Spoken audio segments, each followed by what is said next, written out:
A comical look at excess rain in Karnataka. ನಮಸ್ಕಾರ.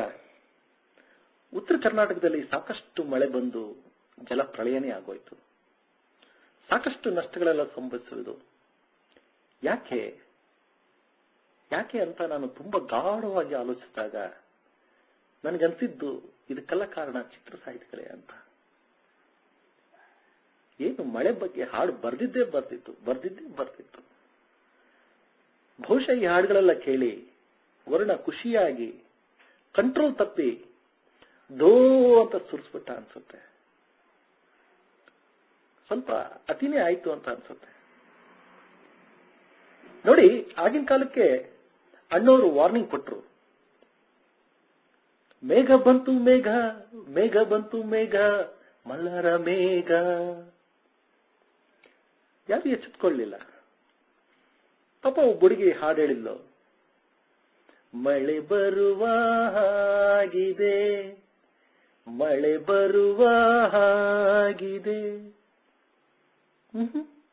ಅದಕ್ಕೂ ಯಾರು ಎಚ್ಚೆತ್ಕೊಳ್ಳಿಲ್ಲ.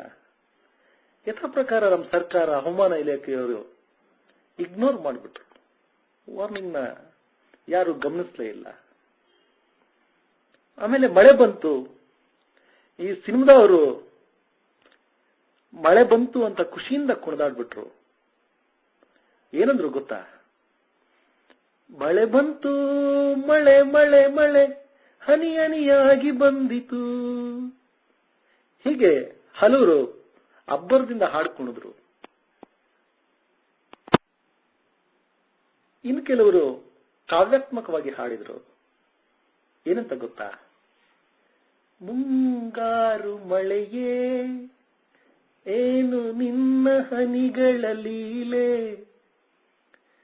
ಹೀಗೆ ಕೆಲವರು ಕಾವ್ಯಾತ್ಮಕವಾಗಿ ಎಂಜಾಯ್ ಮಾಡಿದ್ರೆ, ಇನ್ ಕೆಲವರು ಡೇಂಜರಸ್ ಆಗಿ ಬಾ ಮಳೆಗೆ ಬಾ, ಅಷ್ಟು ಬಿರುಸಾಗಿ ಬಾರದಿರು ಅಂತ.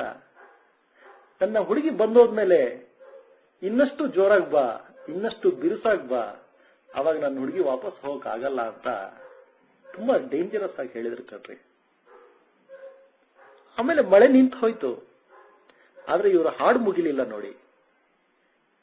ಮಳೆ ನಿಂತ ಮೇಲೆ ಅದಕ್ಕೂ ಇವರೊಂದು ಹಾಡು ಹೇಳಿದ್ರು. ಮಳೆ ನಿಂತು ಹೋದ ಮೇಲೆ ಹನಿಯೊಂದು ಮೂಡಿದೆ. ಇದೆಲ್ಲ ಆಗಿ ಮಳೆ ನಿಂತರು ಇವರು ಮಳೆ ಹುಚ್ಚು ಬಿಡ್ಲಿಲ್ಲ ನೋಡಿ. ಎಲ್ಲೋ ಪಕ್ಕದೂರಲ್ಲಿ ಮಳೆ ಆದ್ರೂ ಇವರು ಅದಕ್ಕೊಂದು ಹಾಡು ಕಟ್ಟಿದ್ರು. ಎಲ್ಲೋ ಮಳೆಯಾಗಿದೆ ಎಂದು ತಂಗಾಳಿಯು ಹೇಳುತ್ತಿದೆ. ಏನ್ ಸ್ವಾಮಿ ಚಿತ್ರ ಸಾಹಿತಿಗಳೇ, ನೀವು ಈ ಪರಿ ಹಾಡು ಬರೆದ್ರೆ ಹೇಗೆ? ಈ ಹಾಡುಗಳನ್ನೆಲ್ಲ ಕೇಳಿ ವರ್ಣ ದೋ ಅಂತ ಸುರಿಸಿದ್ದು ಜಲ ಪ್ರಳಯನೇ ಆಗೋಯ್ತು. ಸಮುದ್ರದಲ್ಲಿ, ಸಾಗರದಲ್ಲಿ ಡಿಪ್ರೆಷನ್, ಆಪರೇಷನ್, ಸಪ್ರೆಷನ್, ಹೀಗೆ ಮಳೆಗೆ ಬರೀ ನೆಪ ಬಿಡಿ. ಅಷ್ಟೊಂದು ಮಳೆ ಬಂದು ಬೆಳೆ ಹಾಳಾಗಿ ಜಲ ಪ್ರಳಯನೇ ಆಗೋಯ್ತು. ಈ ಚಿತ್ರ ಸಾಹಿತ್ಯಗಳಲ್ಲಿ ನನ್ನ ವಿನಂತಿ ಏನಂದ್ರೆ, ಹಾಡು ಬರೆಯೋ ಹಾಗಿದ್ರೆ ಬಿಸಿಲು ಬಗ್ಗೆ ಬರೀರಿ. ಬಳ್ಳಾರಿ ಬಿಸಿಲು ಬಗ್ಗೆ ಬರೀರಿ. ಸ್ವಲ್ಪ ಬಿಸಿಲು ಮೂಡಿ ನಮ್ಮ ಚಡ್ಡಿಗಳಾದ್ರೂ ಒಣಗ್ಲಿ. ಬಿಸಿಲು ಬಗ್ಗೆ ಏನಂತ ಬರೀಬಹುದು? ಹೀಗೆ ಒಂದೆರಡು ಸಜೆಷನ್. ಬಳ್ಳಾರಿ ಬಿಸಿಲು ಎಷ್ಟೊಂದು ಸುಂದರ, ಅಥವಾ ಬಾ ಬಿಸಿಲೆ ಬಾ. ಇಂಥ ಹಾಡುಗಳನ್ನೆಲ್ಲ ಕೇಳಿ ಸೂರ್ಯ ಹೊರಗೆ ಬಂದು ನಮ್ಮ ಪ್ಯಾಂಟ್ ಚಡ್ಡಿಗಳಾದ್ರೂ ಒಣಗ್ಲಿ ಅಂತ. ನಾನು ಹೀಗೆಲ್ಲ ಚಿತ್ರ ಸಾಹಿತಿಗಳನ್ನ ದೂರ್ತಾ ಇದ್ದಾಗ ಅವರು ಏನಂದ್ರು ಗೊತ್ತಾ? ಬಿಸಿಲಾದರೇನು, ಮಳೆಯಾದರೇನು,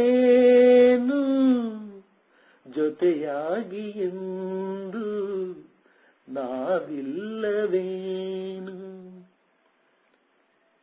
ಹೀಗೆ ಹಾಡು ಹೇಳಿದ್ರು.